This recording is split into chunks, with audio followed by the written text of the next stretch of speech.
usually happens when a couple doesn't work anymore? Well, usually they try to work things out, and if that doesn't work, they end up getting a divorce and go their separate ways. Well, as you're about to find out, this is the furthest thing that happened here. This is the story of a man who had a mistress, wanted to leave his wife, and decided a plane crash was the way to go. On September 9th, 1949, DC-3 was going from Montreal to Bécom, which are about 700 kilometers apart. It did a quick stop in Quebec City to pick up more passengers and parcels. Nothing unusual was going on. There was nothing suspicious or nothing weird about that trip from Montreal to Quebec City, and nobody noticed anything weird at the time.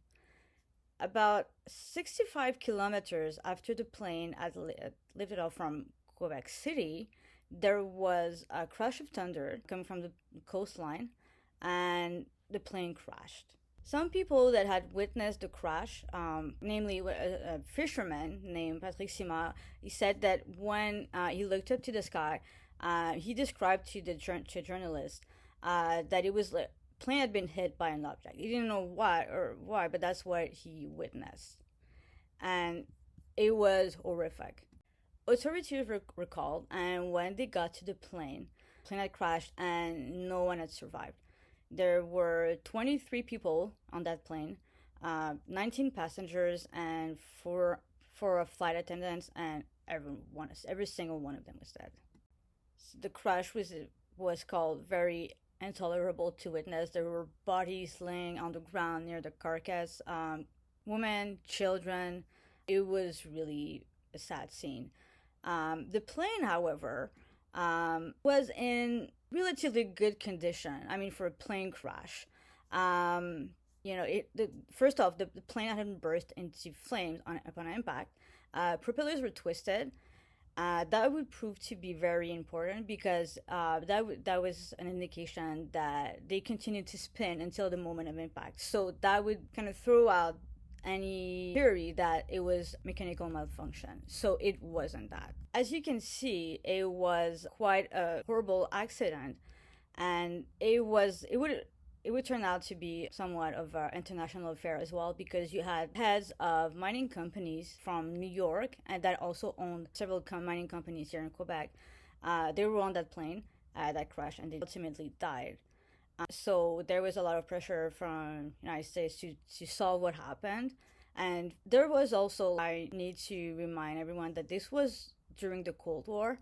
And at the time, this was at first heavily thought to be a terrorist attack from a communist regime. So people were scared about what was going on. We've been attacked. So it was a really bad mess. The Canadian Pacific Airlines also didn't believe that this was an accident, simply because the pilot had received several war medals and he knew what he was doing. He was an experienced pilot, especially during wartime. So it was hard for them to believe that just doing a regular flight from Montreal, he could have crashed a plane like this. So that was their belief. So at the time, the Quebec Premier, Maurice Duplessis, refused to believe that this was anything but a stupid accident. But after a lot of external pressures, he said, okay, we're gonna do an investigation into what was going on. So the RCMP were involved, as well as the Quebec Provincial Police and the Quebec City Police. Let's do a quick recap here. Shortly after 11 a.m., a DC-3 crashes 65 kilometers away from Quebec City after picking up some passengers and some packages. Then, later on that evening, the plane is found. Bodies litter the ground. It's a horrible scene. So, the question is, what happened here? Is it terrorist? Is it an attack from Communist Party? Did the plane malfunction? That is the question that everyone wants to know the answer to. So they sent 3 engineers to check out the plane, along with some chemists and just a group of technical support to find out what happened, because it's important to know as quickly as possible. During the investigation, They found traces of explosive in the front left of the plane, which is where the cargo was. Furthermore, all the baggages that were in that area had been picked up in Quebec City. So that meant that the person who had brought the package to the plane was from that area. Now they had more to go on. They went to investigate at the airport and went ask around if anyone had noticed anything suspicious, if anyone had noticed someone carrying a package, anything that could help with the investigation. Some people mention a tall woman, striking woman dressed all in black. She seemed in a hurry. She was carrying a package, and she seemed very nervous. A few days later, that woman was identified. Her name was Marguerite Pitre. So when she was interrogated by the police, she did confirm that she brought the package to the plane, but she claimed that she didn't know what it was. She didn't know that it was a bomb or anything that could make the plane explode. She thought that this was some sort of statue, and she kept saying she didn't know. She had no clue, and she did give the name of the person who asked her to do that for him. That man's name was Albert Guay. He did ask her to bring the package to Quebec City, and if she did so, he would erase her debt of $600. So she wouldn't owe him any money if she would do this favor for him.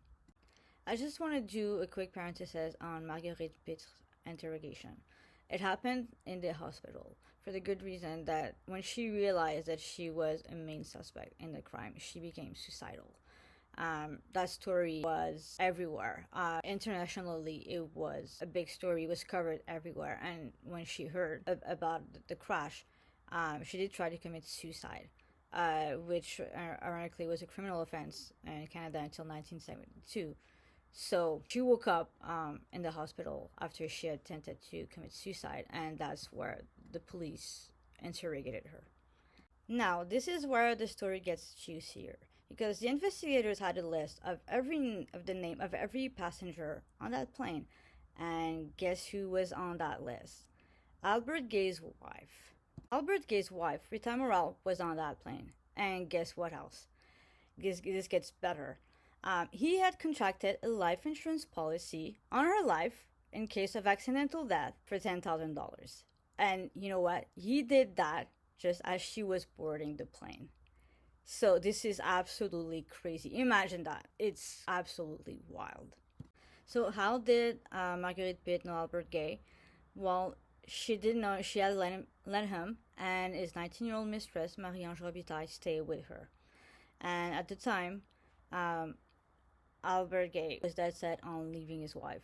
He was willing to risk everything for her, to marry her, to be with her. And his wife, I just found out about the affair. And he was like, no, screw that. I'm getting out of my marriage and I'm going to marry my mistress. And that was it.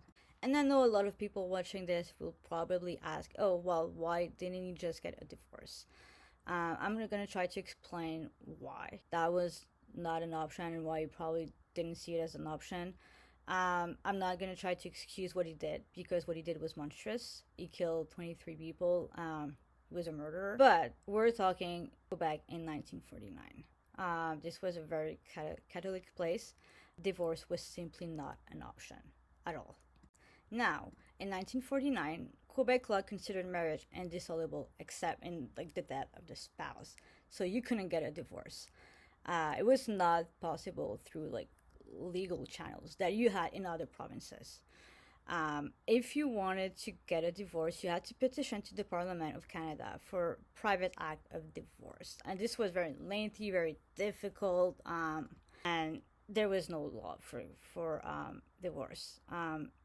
You were not allowed to get a divorce at all. I know it sounds crazy, but this was the way it was. Furthermore, because it was a very Catholic place, if you would have gotten a divorce at the time, this was a very different mentality. You would have been even separating. You would have been shunned. If you had a business, forget it. No one would have shopped at your place anymore. You would have been a black sheep.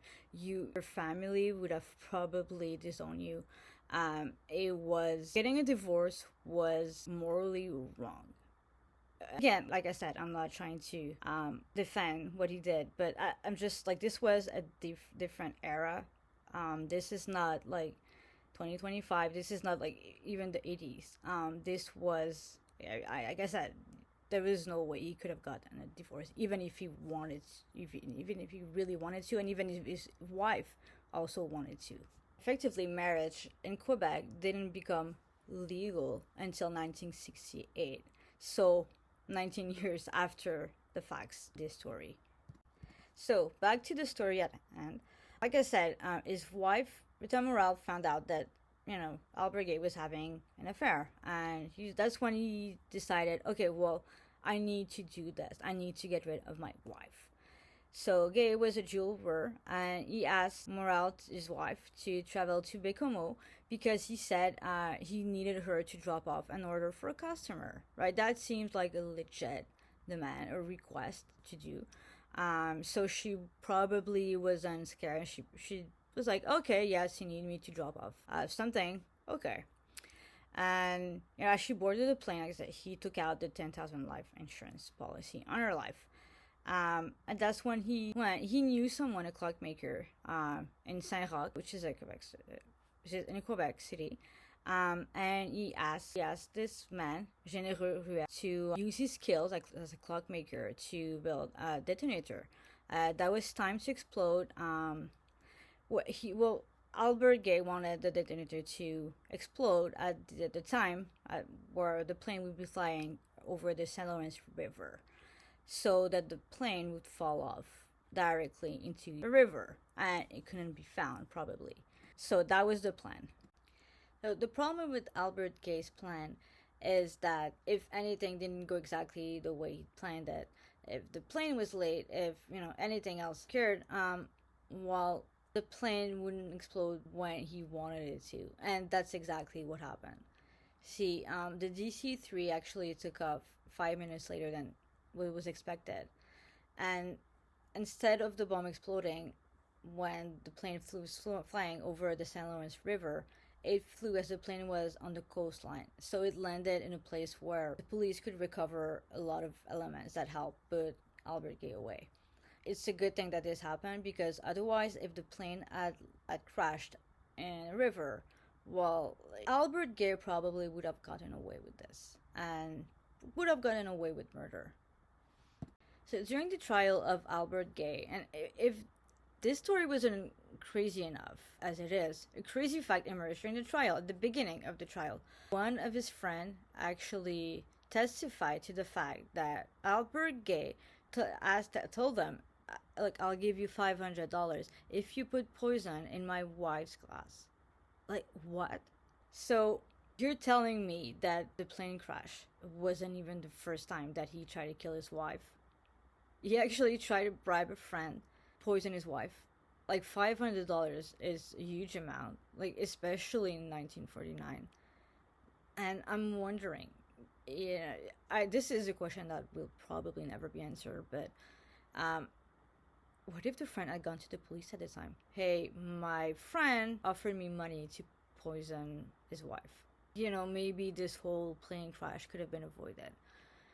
I guess we'll never know that, but it's interesting to think about. Like, why did the friend wait until the trial to talk about this? Like, why didn't he go to the police? Like, hell, before the plane crash. Like, someone offers you money to kill someone. Like, first thing you should do is go to the police. Everything about this story is absolutely insane. Another thing that emerged throughout the whole investigation and subsequent trial is that both Genereux Ruest and his sister Marguerite Pitre kept claiming that they didn't know Albert Gay's true intentions. He did admit to making the bomb, but he kept saying, I didn't know what it was for. I didn't know that he wanted to kill his wife. He claims he had no clue at all. His sister, Marguerite Pitre, keeps saying that when she was delivering the package, she has absolutely no clue what was in the package. despite telling the taxi driver over and over again, please be careful, don't drive too fast, please. Like, she seemed very nervous during the whole ride. She really wanted the driver to go very, very slowly, and so both of them, they kept trying to diminish their role in the whole story, but nobody believed them at the time. They were deemed as responsible as Albert Gay was. All three of them were arrested for the explosion of the plane, and they were tried separately. Subsequently, they were all tried and they were found guilty, and they received the death penalty. Albert Gay was hung on January 12th, 1951. Genereux Ruest was hung on July 25th, 1952, and Marguerite Pitre, she was hung on January 9th, 1953. She's also actually the last woman to be executed in Canada. I'm going to leave you today with this interesting anecdote about the plane. So, some 76 years later, the plane, the DC 3, is still standing in the same spot where it crashed. Now, some people may have made off with some parts, but for all intents and purposes, you could totally go to the place where it crashed and you would see it. It's about 150 meters from the St. Lawrence River, and you would have to take off-roads and trucks to see it. It's very out of the way because it's in a forest, but you could go there and you would see the crash and where it happened. So, fun fact, and might be interesting and worthwhile to go check it out.